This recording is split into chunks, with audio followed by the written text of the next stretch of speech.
तो इस वीडियो की मदद से आप जानेंगे कि सिम्बोली एप्लीकेशन में कोई न्यू प्रोडक्ट के ऐड करते ही आप कैसे ही उसकी डिटेल्स को आपकी गूगल शीट्स में ऐड करेंगे, वो भी ऑटोमेटिकली। तो मैंने पब्लिक कनेक्ट की मदद से सिम्बोली और गूगल शीट्स को इंटीग्रेट करके कुछ इस तरीके से ऑटोमेट किया है कि मैं जब भी कोई न्यू प्रोडक्ट ऐड करता हूं मेरी सिम्बोली एप्लीकेशन में, तो उसके ऐसा होते ही वो ऑटोमेटिकली उसकी डिटेल्स को ऐड कर देता है मेरी गूगल शीट्स की रो में। तो ये सब कैसे होता है, आइए देखिए। तो प्रोसेस को शुरू करने के लिए आप अपने ब्राउजर पे लिखिए pabbly.com/connect, देन एंटर कर दीजिए। ऐसा करते ही ये ले आएगा आपको पैबली कनेक्ट के लैंडिंग पेज पे, जहाँ पर अगर आपने पहले कभी कोई अकाउंट क्रिएट नहीं करा है तो प्लीज़ इस साइन अप फ्री बटन का उपयोग करते हुए फ्री में एक अकाउंट क्रिएट कर लीजिए, और अगर आप पहले से ही हमारी सर्विसेज का उपयोग कर रहे हैं तो साइन इन पे क्लिक कीजिए। साइन इन पे क्लिक करते ही ये ले आएगा आपको पैबली के ऑल ऐप सेक्शन की ओर, जहाँ करेंगे access now to Pabbly connect, और ऐसा करते ही आप फाइनली आ जाएंगे आपके अकाउंट की डैशबोर्ड पे, जहाँ करेंगे क्रिएट वर्कफ्लो, और पहले इस वर्कफ्लो को कोई नाम देंगे, फॉर एग्जांपल सिम्बोली टू गूगल शीट्स ऑटोमेशन। आप इसे कोई और नाम भी दे सकते हैं। देन क्रिएट पे क्लिक कीजिए, और क्रिएट पे क्लिक करते ही ये ले आएगा आपको पैबली कनेक्ट के ट्रिगर और एक्शन विंडो की ओर, जहाँ पर ट्रिगर एप्लीकेशन कहती है जब ऐसा होता है। तो क्या होता है, जब भी आप किसी एप्लीकेशन से डेटा रिसीव करते हैं तो यहाँ क्या हो रहा है, आपकी उस पर्टिकुलर एप्लीकेशन से डेटा आ रहा है तो वो बन जाएगी आपकी ट्रिगर एप्लीकेशन, और ऐसा होने पे एक्शन एप्लीकेशन कहती है तो ऐसा करो। अब क्या करो, जो डेटा आपने अपनी ट्रिगर एप्लीकेशन से रिसीव किया है वो एक्शन एप्लीकेशन की मदद से किसी दूसरी एप्लीकेशन में फॉरवर्ड कर दीजिए। तो हमारे केस में क्या हो रहा है, हम जब भी हमारी सिम्बोली एप्लीकेशन में कोई न्यू प्रोडक्ट क्रिएट करते हैं तो हम चाहते हैं वो प्रोडक्ट के क्रिएट करते ही उसकी डिटेल्स को ऑटोमेटिकली हमारी गूगल शीट्स के रो में ऐड करना। तो उसके लिए यहाँ पर जो ट्रिगर एप्लीकेशन है वो चूज़ करेंगे सिम्बोली, और ऐसा करने के बाद यहाँ पर आप देख सकते हैं मुझे चूज़ करना है ट्रिगर इवेंट।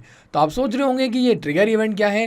तो ट्रिगर इवेंट्स वो इवेंट होते हैं जिनकी मदद से ये जो ट्रिगर है वो रन करता है। अब अगर मैं आता हूँ उसके ड्रॉप डाउन में तो आप देख सकते हैं जैसे कि न्यू ऑर्डर, मतलब कि जब भी कोई न्यू ऑर्डर प्लेस हो हमारी सिम्बोली एप्लीकेशन में तब जाके ये ट्रिगर रन करें।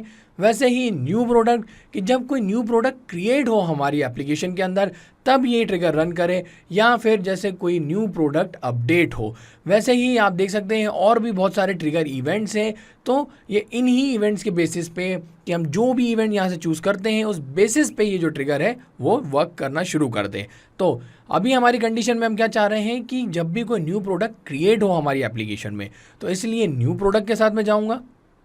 देन आप देख सकते हैं जैसे मैंने new product trigger event choose किया, यहाँ पर मुझे एक वेबहुक यूआरएल मिल गया है। तो वो ये वेबहुक यूआरएल किस लिए, तो वो इसलिए क्योंकि हम जानते हैं कि सिम्बोली और पैबली कनेक्ट ये दोनों अलग अलग एप्लीकेशंस हैं। तो अगर हम चाहते हैं इन दोनों एप्लीकेशन के बीच में कोई इंटीग्रेशन हो जिसकी मदद से हम डेटा रिसीव कर सकें हमारे सिम्बोली एप्लीकेशन का पैबली कनेक्ट की वर्कफ्लो में, तो उसके लिए हमें इसका उपयोग करना होगा। क्योंकि वेबहुक यूआरएल होता है एक ऐसा यूआरएल जो मदद करता है डेटा ट्रांसफ़र करने में किन्हीं भी दो एप्लीकेशन के बीच में। तो मैं इससे पहले तो कॉपी कर लेता हूँ। कॉपी करने के बाद मैं आपको ले चलूँगा मेरी सिम्बोली एप्लीकेशन की ओर। तो मैं आ गया हूँ मेरे सिम्बोली एप्लीकेशन के बिल्डर सेक्शन में। यहाँ से मैं जाऊँगा इसकी वेबसाइट सेटिंग्स में, और वेबसाइट सेटिंग्स के अंदर जनरल ऑप्शन में हम जाएंगे एप्लीकेशंस में। एप्लीकेशन के अंदर करेंगे ऐड एप्लीकेशन, और यहाँ हमें मिलेगा कनेक्ट वेबहुक को कनेक्ट करने का ऑप्शन। तो मैं इसको कनेक्ट करता हूँ, और डेस्टिनेशन यूआरएल में जो मैंने अभी वेबहुक यूआरएल कॉपी किया था वो यहाँ पे पेस्ट कर देता हूँ।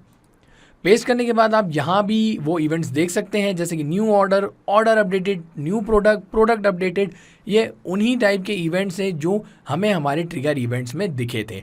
तो मैं क्या चाहता हूँ कि कब ये ट्रिगर रन करें, जब कोई न्यू प्रोडक्ट क्रिएट हो। तो इसलिए मैं न्यू प्रोडक्ट को टिक करता हूँ, देन सेव पे क्लिक करूँगा, और सेव पे क्लिक करते ही आप देख सकते हैं यहाँ एप्लीकेशंस में एक वेबहुक ऐड हो चुका है। तो इसका ये मतलब है कि अब जब भी कोई न्यू प्रोडक्ट ऐड होगा उसका रिस्पॉन्स हमें यहाँ पर मिल जाएगा। तो फिलहाल भी आप देख सकते हैं कि यहाँ ये वेट कर रहा है एक वेबहुक रिस्पॉन्स के कैप्चर होने का। वो किस लिए, और वो भला इसलिए क्योंकि जब नया प्रोडक्ट क्रिएट होगा तब ही उसकी डिटेल्स की बेसिस पे हम उसे हमारी एक्शन एप्लीकेशन में फॉरवर्ड कर पाएंगे ना। तो इसलिए ये इंतज़ार कर रहा है एक रिस्पॉन्स का। तो रिस्पॉन्स के लिए मैं क्या करूँगा, वापस जाऊँगा मेरी वेबसाइट पे और उसके बाद इसकी स्टोर पे जाऊँगा। स्टोर पे जाते ही मैं प्रोडक्ट सेक्शन में जाऊँगा और प्रोडक्ट सेक्शन में आप देख सकते हैं कि 4 प्रोडक्ट्स ऑलरेडी इसके अंदर मैंने ऐड किए हैं, जो कि है stylish cup, iron press, chair और वाइट टी शर्ट। लेकिन मेरा ट्रिगर क्या है कि जब कोई न्यू प्रोडक्ट ऐड हो तो उसके लिए मैं जाऊंगा ऐड प्रोडक्ट्स में, देन यहाँ से सिलेक्ट करूंगा मैं मेरे प्रोडक्ट की कैटेगरी। तो मैं ऐड करने वाला हूँ एक डिजिटल प्रोडक्ट, तो उसको चूज़ करता हूँ और ऐसा करने के बाद यहाँ पर मुझे देना है मेरे प्रोडक्ट को एक title.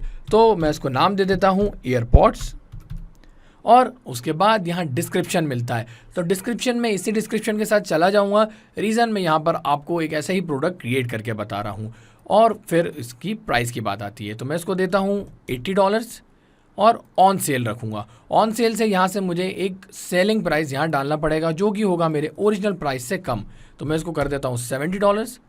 Then stock keeping unit, तो वो मैं रख देता हूँ यहाँ पे 121। टाइप ऑफ प्रोडक्ट यहाँ आ चुका है डिजिटल प्रोडक्ट। अब यहाँ पर ऐड करना है प्रोडक्ट फाइल। तो मैं जाता हूँ इस लिंक की ओर और यहाँ से मेरे इमेजेस सेक्शन में से ये जो आप ईयरपॉड्स का इमेज देख रहे हैं उसको मैं सिलेक्ट करूँगा। तो यहाँ पर ये ऐड हो चुका है। वैसे ही यहाँ पर मैं ऐड इमेज में भी जाके ये सेम इमेज को ऐड करूँगा।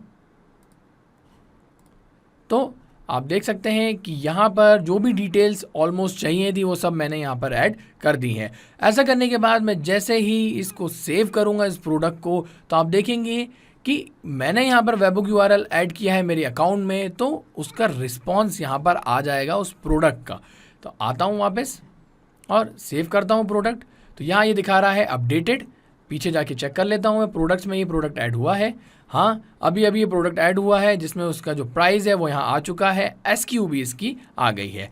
तो आता हूँ मैं मेरी वर्कफ्लो की ओर और यहाँ आप देख सकते हैं एक रिस्पॉन्स रिसीव हुआ है जिसमें टाइप बता रहा है डिजिटल प्रोडक्ट, टाइटल मैंने दिया था ईयरपॉड्स।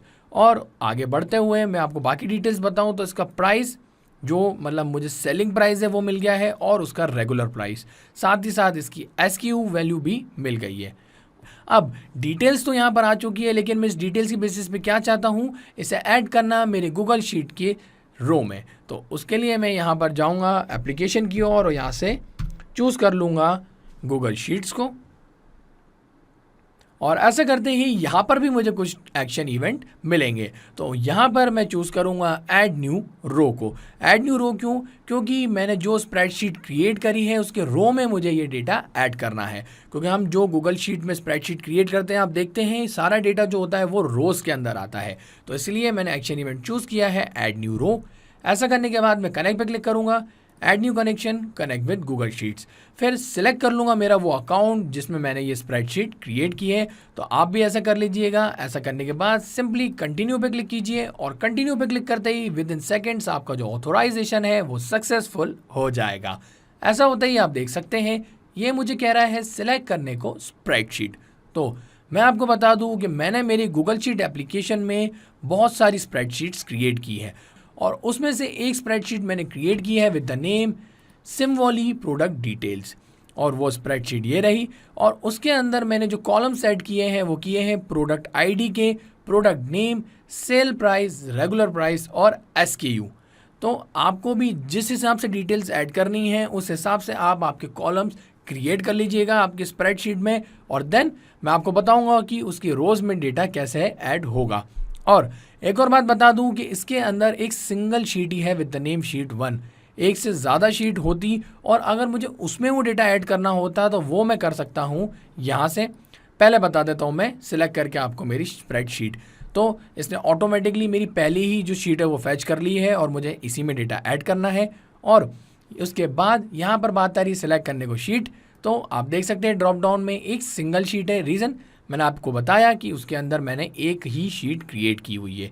एक से ज़्यादा होती है और अगर आपने एक से ज़्यादा क्रिएट करके रखी है तो आप ड्रॉप डाउन से वो पर्टिकुलर शीट सेलेक्ट कर सकते हैं। अब आगे बढ़ते हुए आप देख सकते हैं वो कॉलम्स जो मैंने क्रिएट किए हैं मेरे स्प्रेडशीट में, product ID, product name, sale price, regular price और SKU, यहाँ पर वो टोटल आ चुके हैं। अब करना क्या है, हमें इसमें डेटा मैप करना है। तो आप सोच रहे होंगे डेटा मैप क्यों करना है, मैनुअली डेटा डाल सकते हैं ना, हम इसमें मैनुअली डालेंगे देन वो डेटा ऐड हो जाएगा। लेकिन मैनुअली डेटा डालने से क्या होगा, सेम डेटा बार बार हमारे स्प्रेडशीट के रो में ऐड होता चलेगा। लेकिन हमेशा हम थोड़ी ना सेम प्रोडक्ट क्रिएट करेंगे, नया प्रोडक्ट आएगा, उसकी एसक्यू हमेशा न्यू होगी, सेलिंग प्राइस अलग होगा, उसका रेगुलर प्राइस अलग होगा। तो उसके लिए क्या करना होगा, हमें यहाँ डेटा को मैप करना होगा। डेटा मैप करने से क्या होगा, न्यू रिस्पॉन्स के बेसिस पे ऑटोमेटिकली इस वर्कफ्लो में वो न्यू रिस्पॉन्स को कैप्चर करेगा और हमारी एक्शन एप्लीकेशन में उसे ऐड करता चलेगा। तो ये जो डेटा है वो मैप कैसे होता है, तो वो मैं आपको बताता हूँ। डेटा मैप करने के लिए सिंपली यहाँ पे क्लिक कीजिए और क्लिक करते ही आपको ड्रॉप डाउन मिल जाएगा आपकी ट्रिगर एप्लीकेशन का। तो हमारे केस में वो थी सिम्बोली, तो उसे आप ओपन कर लीजिए। अब यहाँ पर वो कह रहा है प्रोडक्ट की आईडी, तो प्रोडक्ट आईडी जो है वो ये रही, कैटेगराइज आईडी। तो ये है हमारी प्रोडक्ट आईडी, उसको सिलेक्ट कर लीजिए और सिलेक्ट करते ही यहाँ पर ये जो प्रोडक्ट आईडी है वो मैप हो चुकी है। इसे कहते हैं मैप करना। तो मैप करने से क्या होगा कि अब मैं जब भी कोई न्यू प्रोडक्ट क्रिएट करूँगा ना, तो उसकी जो भी नई आईडी होगी वो ऑटोमेटिकली यहाँ पर ये कैप्चर कर लेगा। तो इसीलिए इसको मैप कीजिए। आगे बढ़ते हुए जैसे प्रोडक्ट आईडी को मैप किया, अब मैप करना है प्रोडक्ट नेम। तो इसे वैसे ही सिलेक्ट करूँगा मैं और देन ओपन करूँगा और जो मेरा प्रोडक्ट को मैंने नेम दिया था ईयरपॉड्स, ये रहा उसका टाइटल, उसको मैं सिलेक्ट कर लूँगा। वैसे ही sale price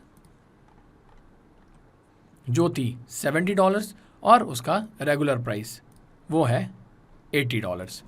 then last but not the least SKU, तो SKU वैल्यू भी इसकी यहाँ हमें मिल गई थी, वो है 121। तो आपने देखा कैसे ही मैंने डेटा को यहाँ पर मैप किया है। और मैप करने के बाद मैं आपको बता दूं, जैसे ही मैं क्लिक करूंगा save and send test request के बटन पे, ये जो डिटेल्स हैं वो ऐड हो जाएगी मेरी गूगल के स्प्रेडशीट के इन रो में। तो आप देख सकते हैं करंट में रो में कोई भी डेटा नहीं है, सिर्फ यहाँ पर कॉलम से। तो मैं वापस आता हूँ मेरी वर्कफ्लो पे और करता हूँ save and send test request. तो ऐसा होते ही आप देख सकते हैं मुझे रिस्पॉन्स मिल गया है। तो मैं चल के आपको दिखा देता हूँ। तो रिस्पॉन्स यहाँ आ गया है और यही था मेरे प्रोडक्ट की आईडी 8, नाम दिया था मैंने ईयरपॉड्स, सेलिंग प्राइस 70 और रेगुलर प्राइस $80 और उसकी SKU भी यहाँ आ चुकी है। तो है ना कितना ही ऑसम ऑटोमेशन ये। तो आप ये वर्कफ्लो क्रिएट करने के बाद इसको सेव कर दीजिएगा। सेव करते ही आपका डेटा भी सेव हो जाएगा और सिर्फ 2 स्टेप्स में आपने देखा कैसे ही ये वर्कफ्लो क्रिएट हो चुकी है। अब जब मैं ये वर्कफ्लो आपको क्रिएट करके बता रहा था तो आपने देखा कैसे ही मैंने ट्रिगर यहाँ पे चूज़ किया सिम्बोली, और उसके बाद मैंने यहाँ पर कैप्चर किया न्यू प्रोडक्ट की डिटेल्स को और फिर save and send test request button की मदद से मैंने ऐड कर दिया उसको मेरी गूगल शीट की स्प्रेडशीट के रो में। पर अगर रियल टाइम में मैं अपनी एप्लीकेशन में कोई न्यू प्रोडक्ट ऐड करूँगा तो क्या उसका डेटा ऑटोमेटिकली मेरी स्प्रेडशीट के रो में ऐड हो जाएगा क्या? हाँ, बिल्कुल ऐड होगा। वो दिखाने के लिए मैं वापस जाऊँगा मेरे स्टोर पर और यहाँ पर इस बार एक न्यू प्रोडक्ट ऐड करूँगा। तो पहले 4 प्रोडक्ट थे, देन एक न्यू प्रोडक्ट ऐड किया था तो हो गए थे 5। अब यहाँ पर मैं 6ठा प्रोडक्ट ऐड करूँगा और वो भी है एक डिजिटल प्रोडक्ट। और वो प्रोडक्ट जो है वो मैं आपको दिखा देता हूँ, वो है एक मोबाइल फ़ोन। तो मैं उसकी इमेज को पहले सेलेक्ट कर लेता हूँ। देन ऐसा करने के बाद यहाँ पर इसको नाम भी ऐसा ही दे देता हूँ, कुछ JD मोब, कुछ ऐसा ही मैंने एक यूनिक सा इसको नाम दिया है। डिस्क्रिप्शन वही रहने दूंगा। प्राइस की बात आ रही है तो मैं इसको प्राइस दूंगा $150। ऑन सेल करके मैं इसको सेलिंग प्राइस इसकी कर दूंगा $130। ठीक है। देन इसकी स्टॉक कीपिंग यूनिट मैं रख देता हूं कुछ भी लाइक 151। टाइप ऑफ प्रोडक्ट तो आपको पता ही है डिजिटल प्रोडक्ट है और प्रोडक्ट की फाइल मैं वापस से इमेजेस से सिलेक्ट कर लेता हूं। अब टोटल डिटेल्स यहाँ मैंने सेलेक्ट कर ली है और ऐसा करने के बाद मैं आपको दोबारा लेके चलूँ मेरी गूगल की स्प्रेडशीट पे, तो आप देख सकते हैं अभी इसमें एक ही प्रोडक्ट एडेड है और वो भी मैंने किया था save and send test request button की मदद से इसमें ऐड। बट अब आप देखेंगे कैसे ही रियल टाइम में सिर्फ यहाँ पर ये प्रोडक्ट मैं जैसे ही ऐड करूँगा ऑटोमेटिकली वो ऐड हो जाएगा मेरे गूगल की स्प्रेडशीट रो में। तो मैं करता हूँ उसको यहाँ पे save. Sale price must be less than regular price. यहाँ पर जो सेलिंग प्राइस है वो कम होनी चाहिए और गलती से मेरे से 1 लग गया है तो मैं इसको 1 यहाँ से हटा देता हूँ। अब करता हूँ सेव। तो आप देख सकते हैं ये बता रहा है अपडेटेड बैक टू प्रोडक्ट्स और यहाँ नया प्रोडक्ट ऐड हो चुका है जिसको मैंने नाम दिया था जेडी मॉब और उसकी जो प्राइस है वो यहाँ आ चुकी है, एसक्यू भी यहाँ पर है। तो अब कहीं और नहीं, मैं डायरेक्ट आपको लेके चलूँगा मेरी स्प्रेडशीट पे और आप यहाँ देख सकते हैं जैसे ही मैं यहाँ पर आया हूँ नया प्रोडक्ट इसमें ऐड हो गया है। ये उसकी ID, product name, sale price, regular price और इसकी एसक्यू यहाँ पर आ चुकी है। तो इसका ये मतलब है हमारी जो वर्कफ्लो है ये सक्सेसफुली काम कर रही है और मैं आपको बता दूं ये इसी तरीके से काम करती रहेगी जब तक ये वर्कफ्लो यहाँ पर ऑन रहेगी। आप सब कुछ पैबली कनेक्ट पे छोड़ दीजिए, आपको दोबारा कुछ करने की ज़रूरत नहीं है, इसको एक बार मैनुअली क्रिएट कीजिए। देन ये वर्कफ्लो जब तक ऑन रहेगी ऑटोमेटिकली जब भी कोई न्यू प्रोडक्ट आप क्रिएट करते चलेंगे वो डेटा ऐड होता चलेगा गूगल की स्प्रेडशीट के रो में। अब एक और ख़ास बात मैं आपको बता दूं कि ये जो वर्कफ्लो मैंने यहाँ क्रिएट करी है इसका जो लिंक है वो मैं ऐड करूँगा मेरे इस वीडियो डिस्क्रिप्शन के साथ। तो अगर आप चाहते हैं सेम वर्कफ्लो को ओपन करके देखना आपके अकाउंट में तो वो आप फ्रीली कर सकते हैं और अगर आप इंस्टेंटली सेम वर्कफ्लो क्रिएट भी करना चाहते हैं ना तो आप मेरी इस वर्कफ्लो को क्लोन करके ऐसा कर सकते हैं। तो था ना आसान, और ऐसे ही आसान ऑटोमेशन के वीडियो के लिए आप हमारे चैनल को सब्सक्राइब कीजिए। साथ ही साथ अगर आपको मेरा वीडियो अच्छा लगा है तो उसे लाइक जरूर कीजिएगा और ज्यादा से ज्यादा शेयर भी कीजिएगा।